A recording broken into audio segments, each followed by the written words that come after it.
Would you like to support Cubs Out Loud? One way is to join us over on Patreon. For as little as $1 a month, patrons get early access to our shows, the pre- and post-show, and various other rewards. You can learn more at patreon.com/CubsOutLoud. Thanks to all our patrons for their support in making this podcast.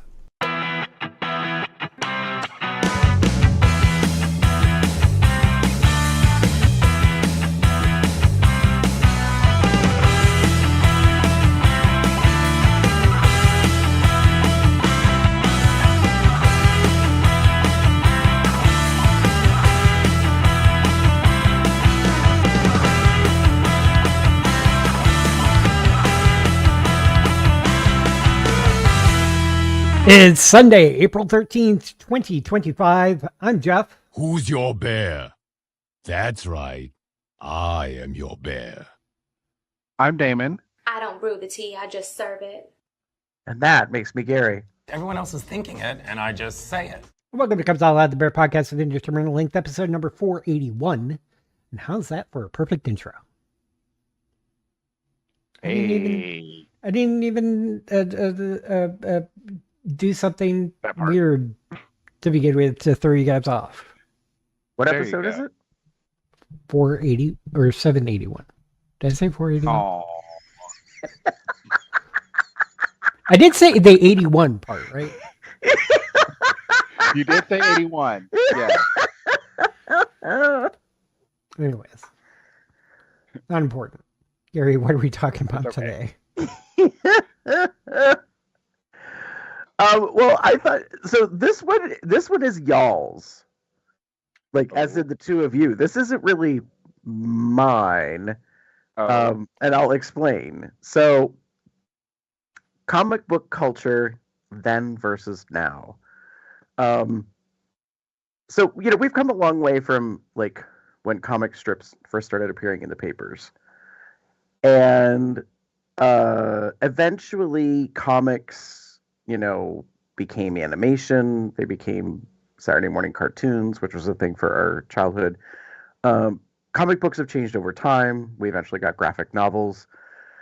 And the entertainment industry is like going through a phase, I want to say from about 2016 through the past 2 years, maybe, has been like the real highlight of seeing this era of like comic book IP move into this thing. So the reason why I'm saying this is more y'all than it is me is I didn't collect comic books. oh, I did not really get into it from that perspective. Certainly I didn't have miss- an older brother who ended up getting you into it. No, like, and because I'm an only child and lived in a neighborhood without really any other kids, mostly older adults in the neighborhood, that kind of wasn't a thing. Like, I didn't really have friends to hang out with that like were into comic books and wanted to get them. There was a nearby corner store that had a comic book rack. Is the best way I can explain it. So it was a spinning dispenser that had like the comic books in it, but it wasn't a comic book shop. It was a little corner store. So like that's where we would go and get, candy and soda and drinks, kind of basic sundries that, last minute shit you run out of. It's also where I bought cigarettes underage, when I used to smoke a long time ago. So yeah, so for me, this has a whole different aspect to it. okay. And so like I understand that like now like they come in sleeves and I think you have long boxes. Like there's a whole culture to comic books. And now from the periphery, my understanding is like you can get them digitally. There's at least one or a couple of apps that you can subscribe through to get them, so you can have them on a device, which is not the same thing as actually owning Right. the physical copy, to So like you turn the page. you know how we have like Disney Plus and Paramount Plus and Max and all of those different OTT platforms for companies, Yeah, yeah. Peacock, etc. Well, it all started with comics. Mm. So Netflix came around, and provided basically a nice streaming service to watch whatever you want and license things. And all the company, all the networks were like, there. I have a train of thought on this. Just stick with me here. Okay. And then Hulu came around. And because the networks were like, oh no, we can't have Netflix stealing our thunder, so we got to jump in and do this. And then eventually, like, each of the companies started their own specific platforms for everything.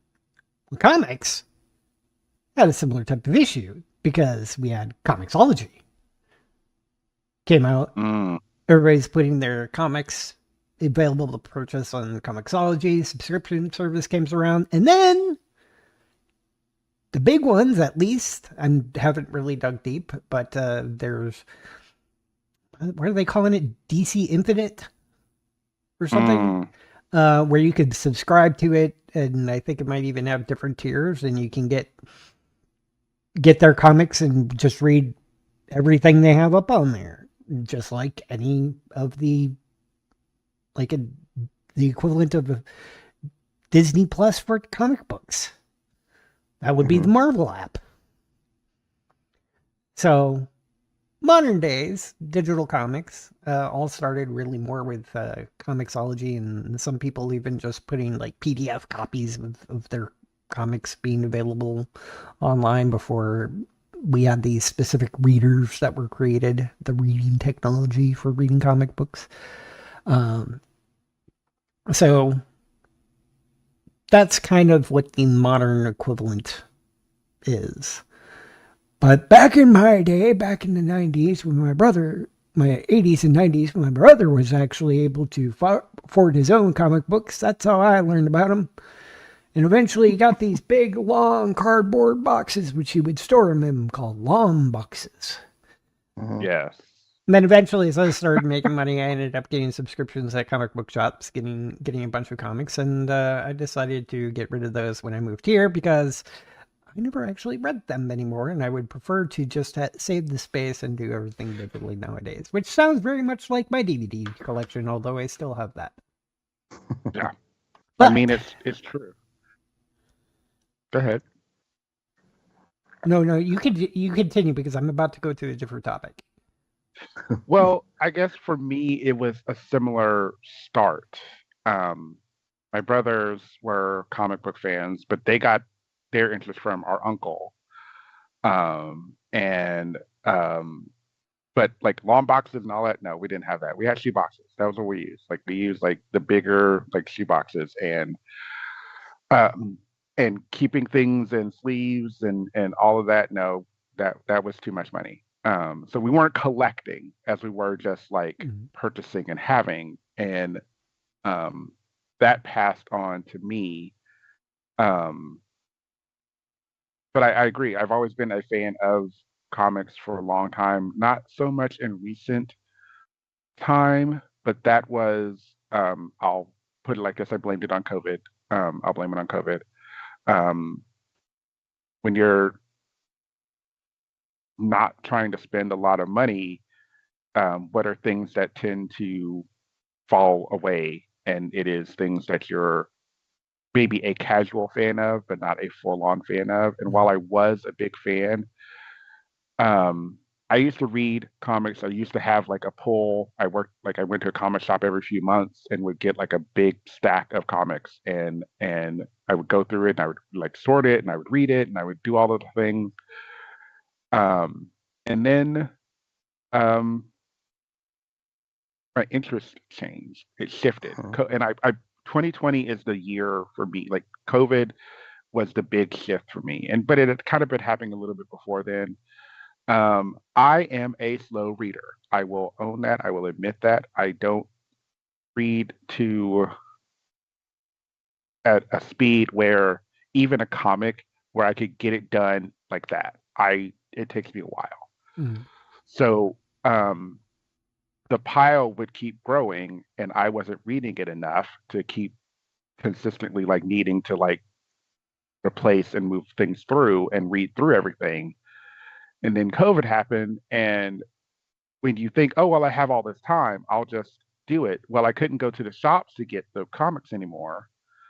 So one of my last visits to the shop, um, I got, because it had been several months at that point by the time I got there again.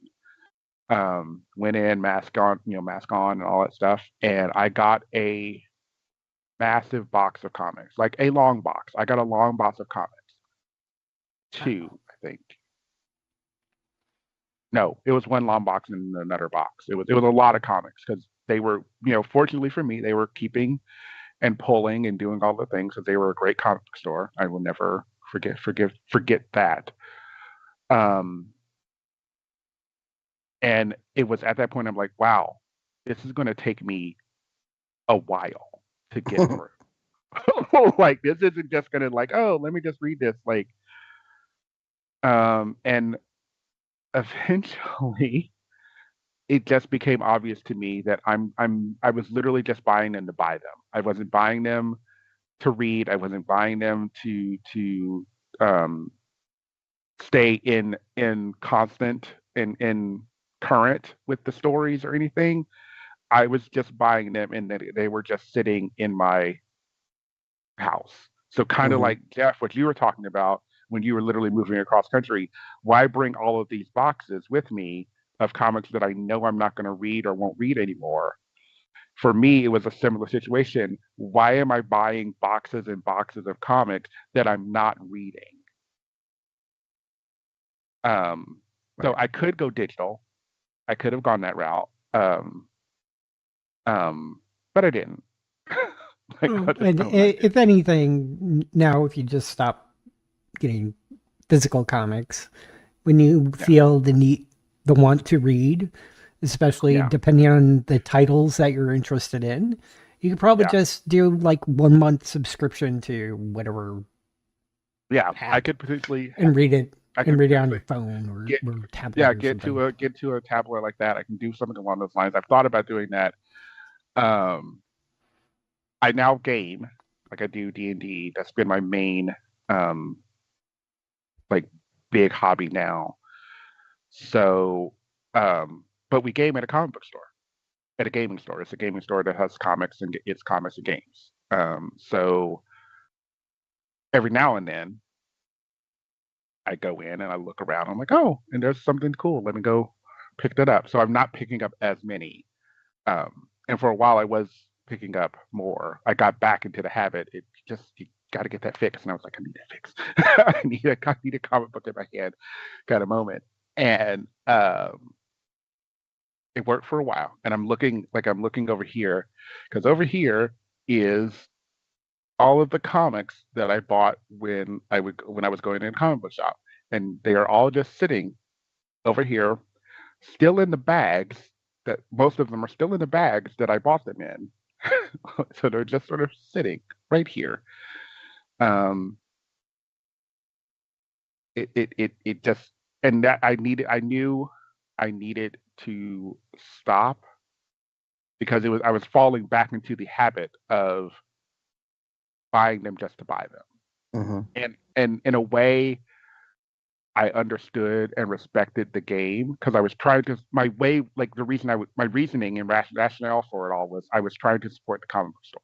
Like I was trying to support the store. I was trying to like that was my rationale. I'll buy them because I will eventually get to them, but it's also a way to give money back into the business that is providing them for me. Right. But I've learned again, like as much as you want to, it's just not work. It's not. You are essentially wasting money.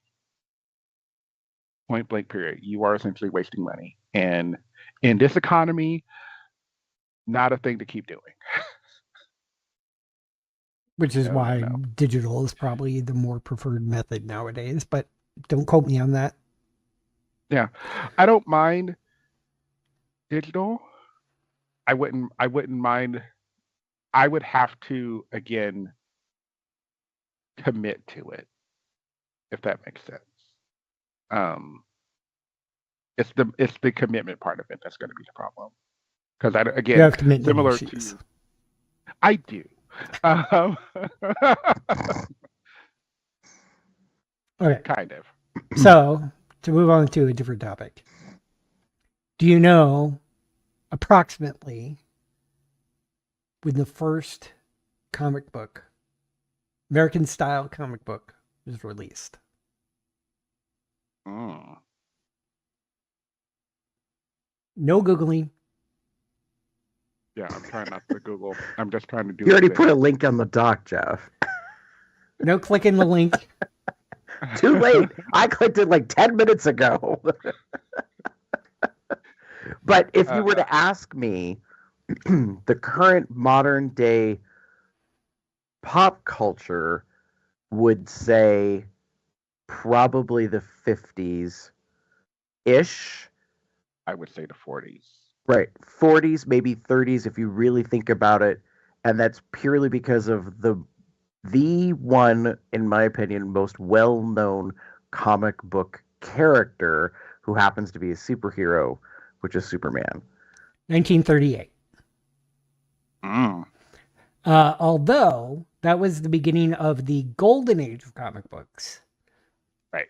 But comic books started probably more around 1933, essentially being spun off by from comic strips. Mm-hmm. Right.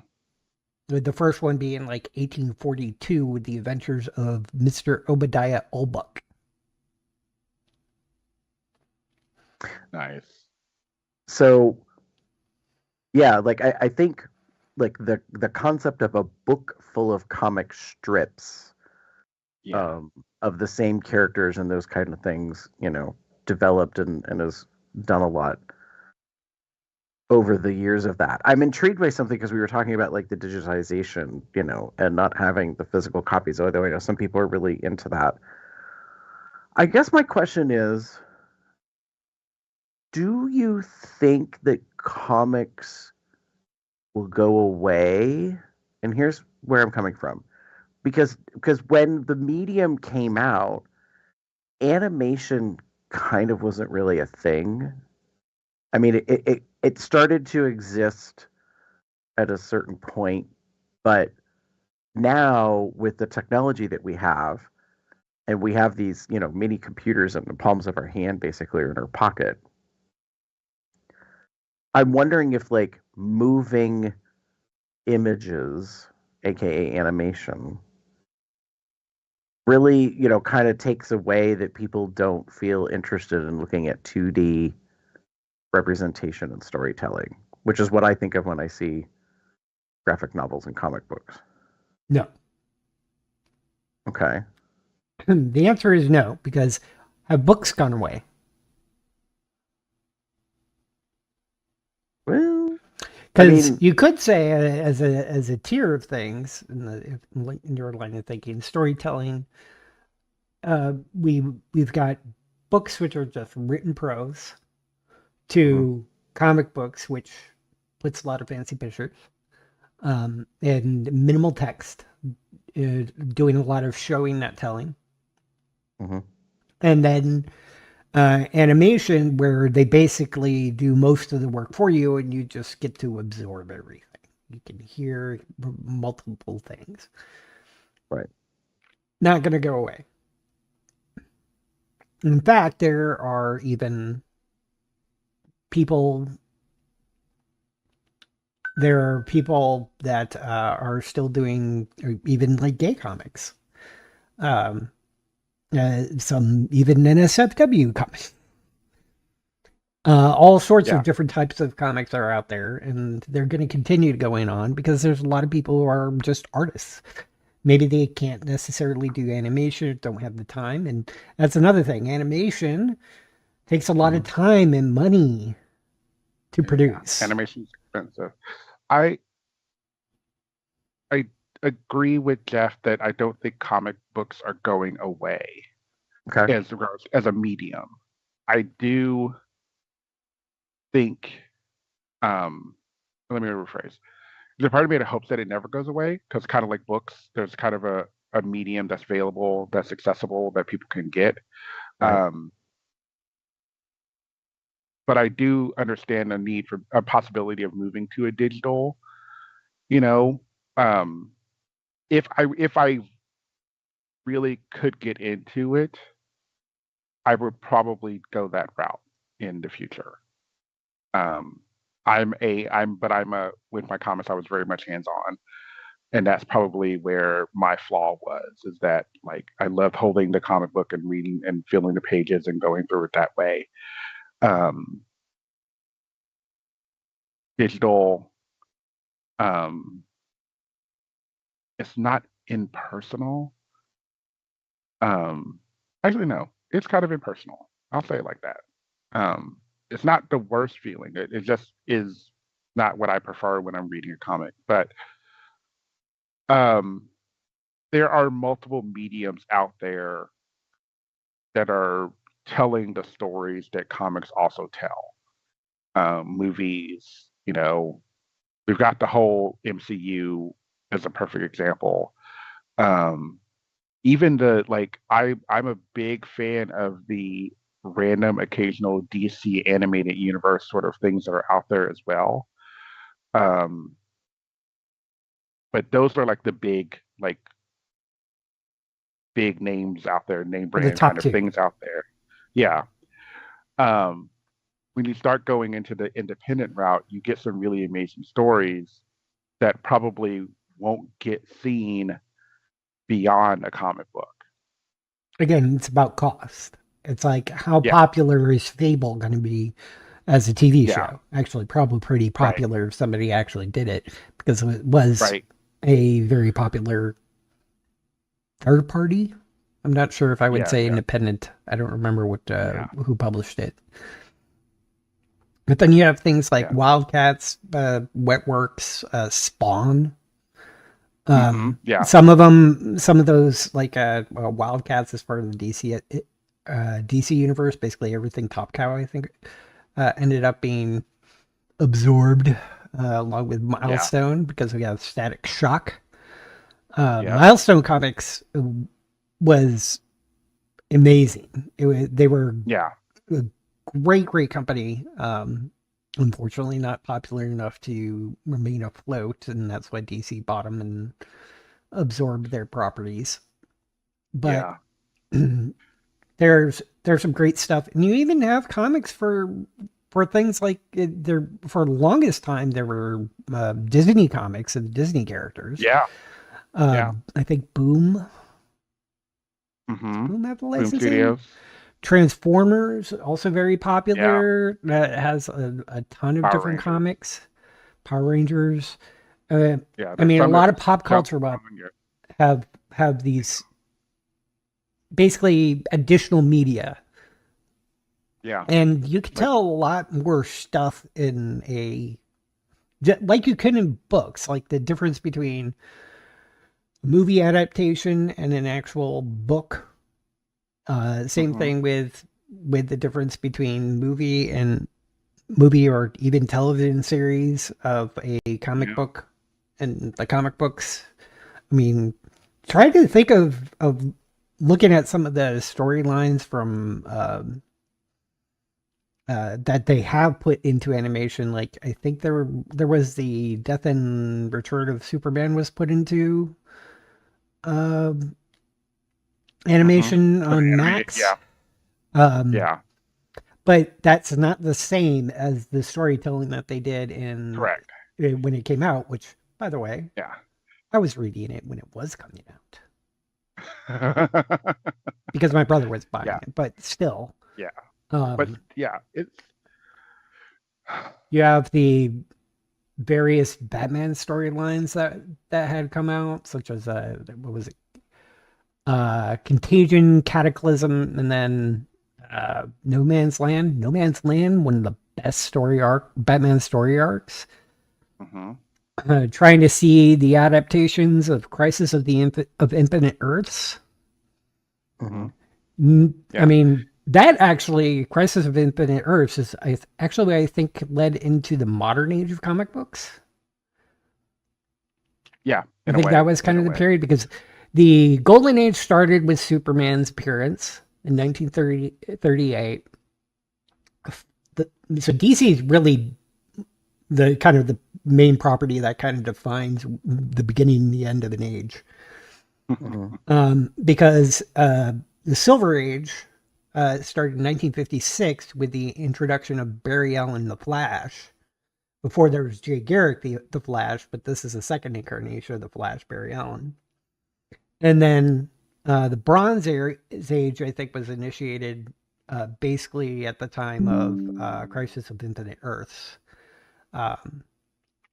Amongst there was the Comics Code Authority, which I think mainly is the reason for the Silver Age, which had a lot of very goofy, very less serious comic books. I mean, if you want a television version of that, just look at Batman 66. That is very Silver Age Batman. Yeah. But then in the 80s into the 90s and basically into the modern day, Batman, who used to be like the Adam West as Batman, turned into more of the Michael Keaton Batman. Right. For lack of a better term, because this is 1989, which was after that, the Crisis of Infinite Earths. And Bronze Age follows and spans from 1970 to 1985. I don't know what kicked off the Bronze Age, actually. The Modern Age was 1980. It started in 1985, and that's 1970, 1985. It doesn't say what kicked it off. They're reading the wiki. There is no one single event that could be said to herald the beginning of the Bronze Age. Instead, a number of events beginning in the 1970s, taken together, can be seen as a shift away from the tone of comics in the previous decade. They talk about a 1970 issue of Green Lantern, which added Green Arrow as a title character, focused on relevance as Green Lantern was exposed to poverty and experienced self-doubt. And then Jack Kirby left Marvel Comics in 1970. Boop, boop, boop, boop, boop. I'm skimming an article. Hi, everybody. The beginning of the Bronze Age, reading, quote, beginning of the Bronze Age coincided with the end of the careers of many of the veteran writers and artists of the time, or their promotion to management positions and retirement from regular writing or drawing, and a replacement with a younger generation of editors and creators, many of whom knew each other from their experiences in comic book fan conventions and publications. At the same time, publishers began the era by scaling back on their superhero publications, canceling many of the weaker selling titles and experimenting with other genres such as horror and sword and sorcery. Yeah, so it was kind of the dark age in some sense. Yeah, it was a change up. It was very much like the Disney, where we had a lot of the artists and such that have been doing it for so long, retiring or leaving, and then the newer artists coming in, some being pushed out, like Don Bluth, or was it Don Bluth? Whatever. But the idea behind it being that they wanted to do something different, and we're they're also being told old no. by that time. God bless it. Yeah, yeah. I mean, realistically, it was like, let's bring in some fresh meat. And they're like, no, we don't want fresh meat. We want to keep everything same, and everything's going to be fine. But I just think that, and for us, Bronze Age is kind of where we started seeing a lot of the comics. I'm more Modern Age. Well, because I was 5 when the Bronze Age ended. I get it, but we also had our brothers. I'm going with them. Yeah, no. With my brothers, most of my stuff is more of the latter portion. Of the time. My looking, because again, my brothers got theirs from my uncle, who was obviously older than them. And so a lot of it probably came into like mid to end of Bronze Age into modern age. Um, but it's very interesting Yeah, looking at the history. some people say the modern age was nicknamed the dark age of comic books, but I would disagree with that, even though there were a lot of darker themes. Like, for example, making the Dark Knight actually the Dark Knight. Um, Right. Especially with The Dark Knight Returns and Watchmen were around that time during that transition. Um, and it just, I think Yeah. they did better storytelling Mm-hmm. Yeah. of things instead of just the like.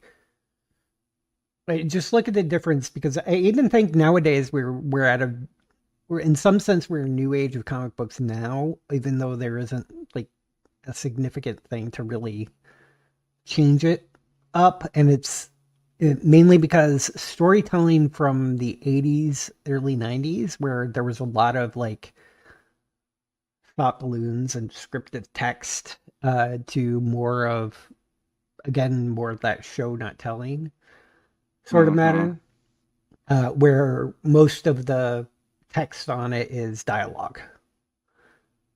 Um, so there has been that evolution. Honestly, I haven't read comic books in a while, but I think the storytelling has become a little bit better. Although I Yeah. would have to say the '90s probably had early '90s and the aughts. That two decades of time were some of the greatest storytelling, especially with like No Man's Land, was just such a good Yeah. such a I good series. yeah. There was also or Blackest Night, the Hmm. Hmm. Lantern crossover event. Yeah. Um, that was amazing storytelling. Brightest Day, from my understanding, I didn't read too much of it, but was not so hot. Which Yeah. is the follow up to And Blackest Night. yeah. And I think for a lot of us, um, interest in comics led to moving into newer genres, like comics Mm-hmm. becoming animated TV shows and those sort of popping up, and having a comic in hand to coincide with that, hero that you're seeing on your TV screen. And then that led to bigger things. Like for me, 90s and X-Men and the TV show were like cake on top of cake. Like it was all of the perfect things that I needed at that point in my life. And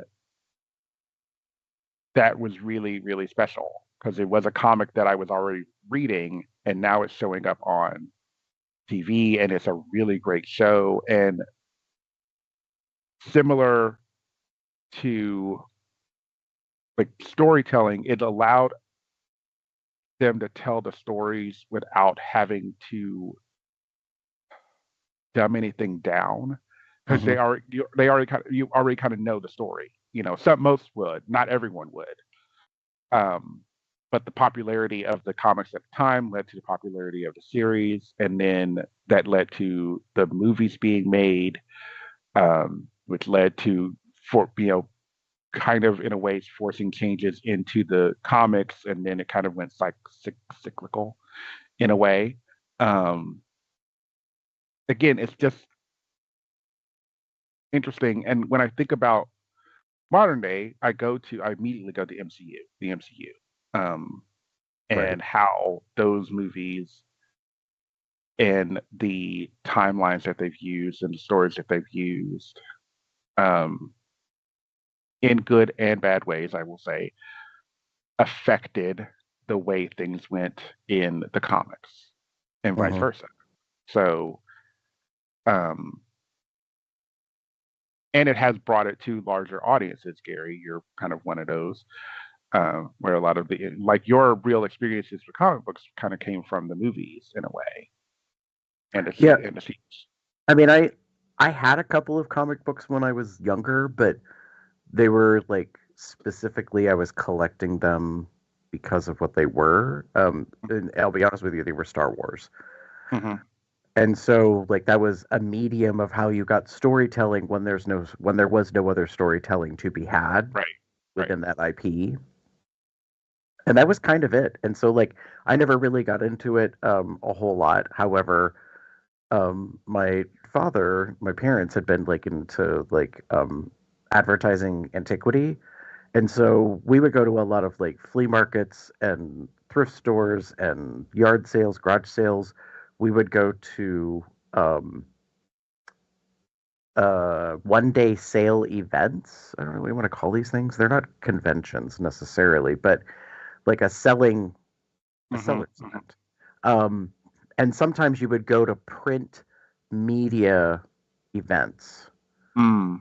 I feel like I'm forgetting what this word would be, but anyways, it was kind of like a flea, as in flea market, but it Yeah. was specifically for print media. So there Okay. would be vendors that were there that had nothing but like postcards, Mm. um, movie posters. Mm. Like some people got very specific in their print media, and invariably there would be people there selling comic books. Right. And so they would have the long boxes and they would be divided out either by year or by like print house or Hmm. label, IP, kind of stuff. So I've always had familiarity and been around it, but I find it very interesting, like how we've kind of seen this renaissance of like the content, to your point, like transitioned and, expanded and became all these things. And now it's, media of every kind you can think of that all of these characters have turned into. So Right. like I think a big game that's like come out, I don't know how many people are necessarily into playing it is I think it's called Marvel Rivals. Yeah. Um is a thing that's going on right now. And we've seen a lot of like the IP crossover like into like Overwatch, I want to say has, had Hmm. some stuff. And so you've seen aspects of like the infiltration through it. So I just find Yeah. it really interesting about how like when we were younger, like reading comics was kind of a nerdy thing. Yeah. And like now the whole culture has kind of shifted in a way. And so like comics are still a valid thing. And I hear both your points about like, no, you don't think they're going to go away. And the reason I brought it up was because to me, comic books like gave you the availability to have some content, but you had to kind of fill in the gaps. Yeah. So I find that really interesting now to like for a long, long, long, long time. I'm going to use this as an example. Like Storm, I'm not sure I'm going to get the character name right. Aurora Monroe, Mm-hmm. Aurora Monroe. Yeah. Hmm. yeah, existed, but only in two dimensions on pages. So nobody knew what Storm sounded like. So I find that interesting now that we live in this culture in this age where like there's been different iterations and stuff of that sort. And so I don't know, like that's kind of why I guess I asked the question and seeing where things are now. I think some people are still, really into buying the print, but I also can understand, like, as you guys were kind of talking about, like it takes up space and it is money and um Yeah. Right. although I would say for Damon at least, you may want to look through your stuff and see if you got anything that's I got some mean, worth to it.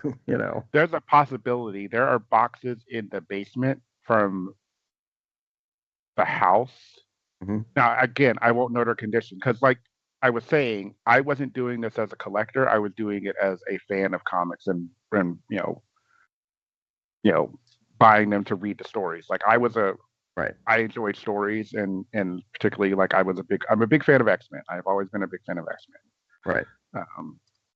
But um, I did like other comics as well, and I did read other comics as well, and I did have a bunch of them. I do have a bunch of them, I should say. Jim probably, if he's listening, we have Mhm. box upstairs on our. They're probably moved in. Um, that are just there, and it's on me. But I don't know what, if anything, I want to do with them, and I genuinely don't know if taking a big box of comics, like again, I go to a comic book store every other week, Mhm. basically. Um, I don't know if there's any potential gain in trading these in, because again, they have just been sitting in boxes, unwrapped, just naked to everybody, naked to Right. the elements, open to everything. Some have, like, I do have some comics that are bagged, um, um, and even like have the placards, but they're ones I've bought already that I wanted specifically, so they're not going anywhere. They're mine.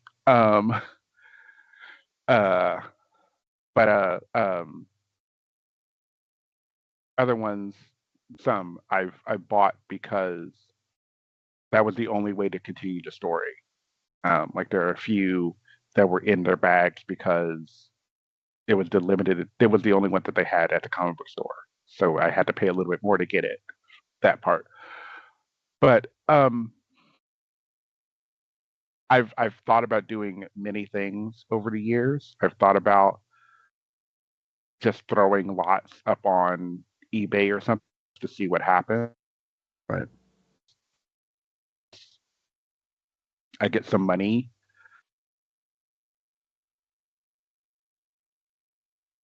Work that takes time.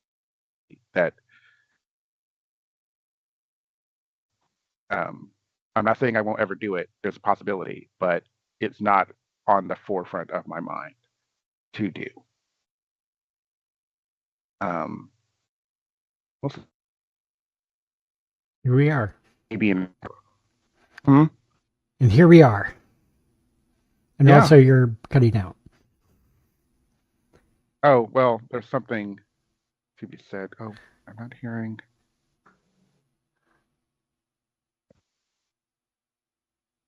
No. Okay. I was checking if it was my. I was noticing there was some lag going on as I was talking. Mm-hmm. So. Yeah.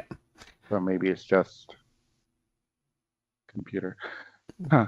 Yeah, No. but I mean, if anything, I think comics have evolved with the times, going from paper media. While they're still there, they've embraced the digital age of comics, which is makes sense. Everybody has internet, can check out comics without having to go anywhere, which is very zillennial. Right. Yeah.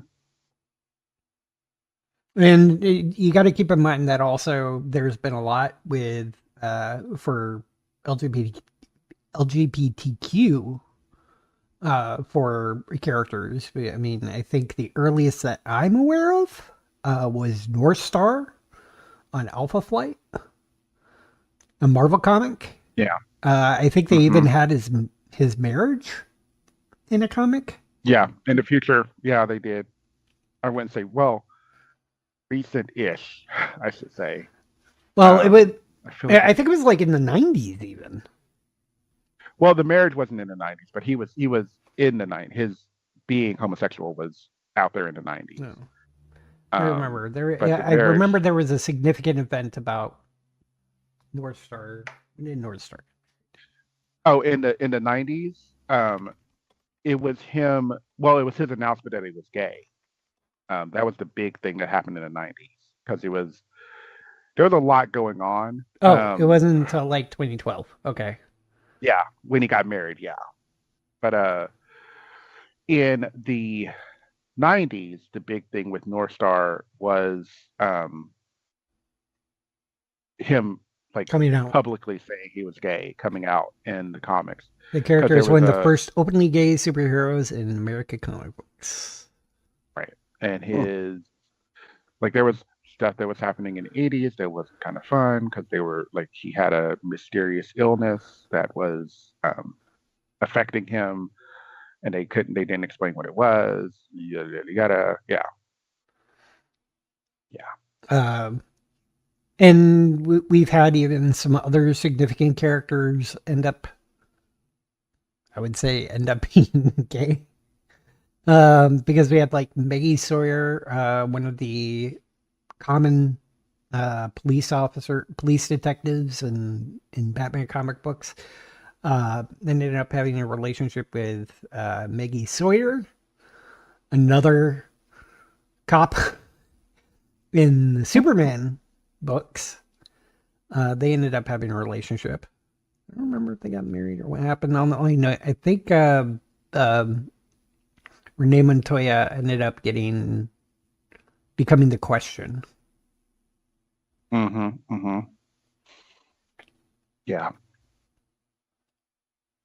So,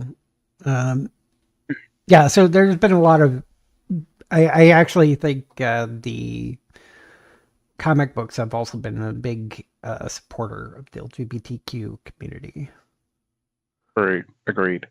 And that's been I think that's helpful for a lot of us. And I think for me, why I align in a way with X-Men and being mutants and having to hide your identity and all of that was one of the main reasons, because it was sort of a metaphor in a way for that. But now they have like books that are like essentially all about like the pride and the characters that are LGBTQ in their comics. They put them out every June in a way. I have one sitting right here from DC. Oh, how old are you? Let's find out. 2022.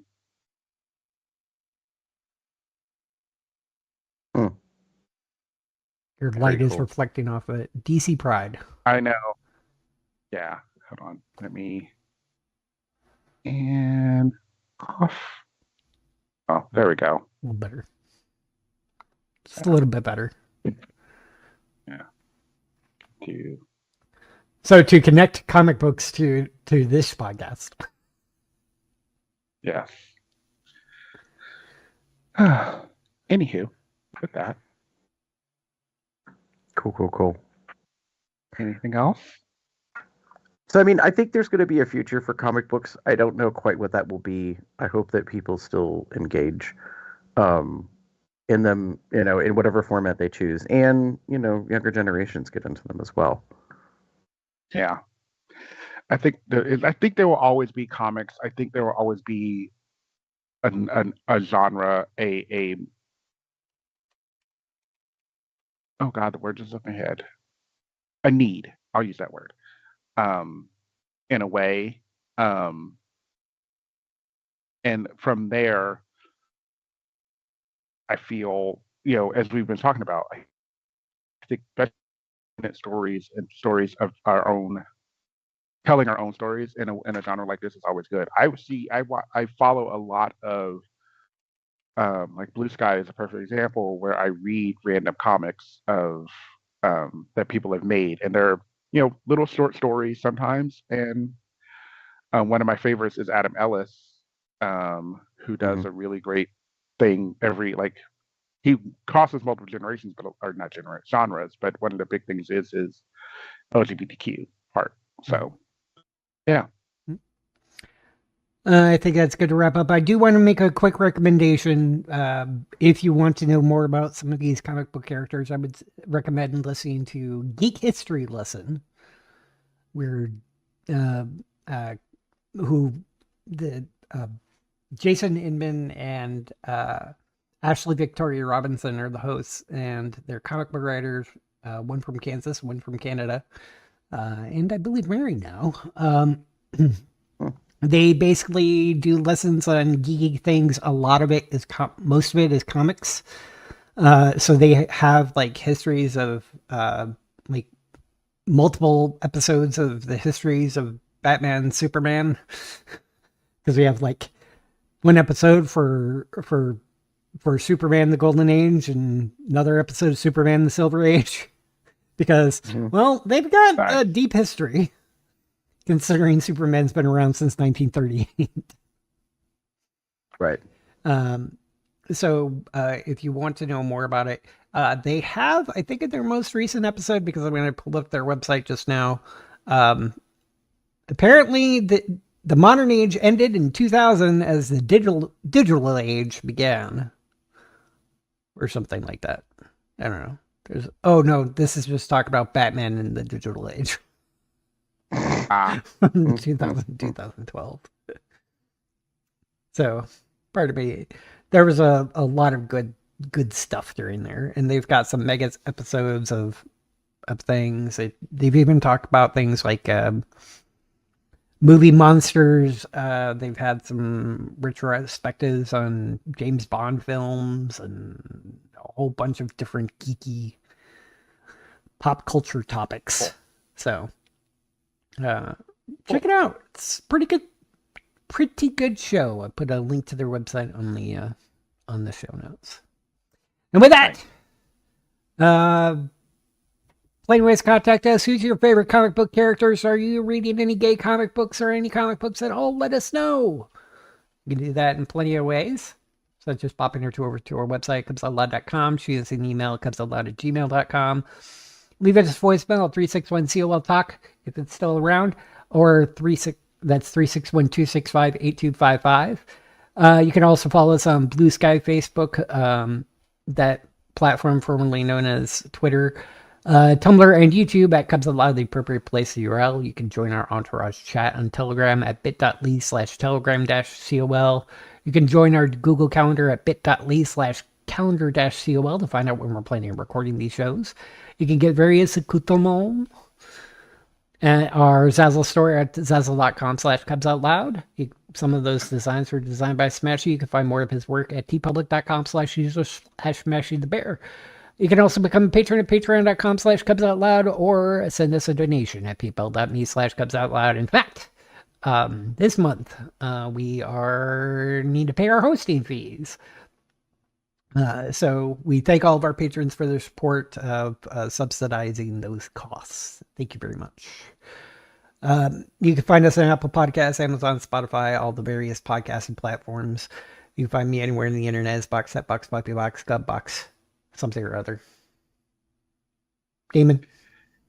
If you wish to get in touch with me, you can find me as Theater Cups 79. That's TheaterCub79 on most related sites. Find me as pup_umber on one site or pup_umber79 on Blue Sky. Those are not safe for work. For safe for work, you want DMAGamer79 on TikTok, Blue Sky, and that other site. Gary? If you would like to get in touch with me, you can pretty much find me anywhere online as Garebear73. And with that, I forgot to do this. Say goodnight, everybody! Excelsior! Have a good one, y'all. Bye.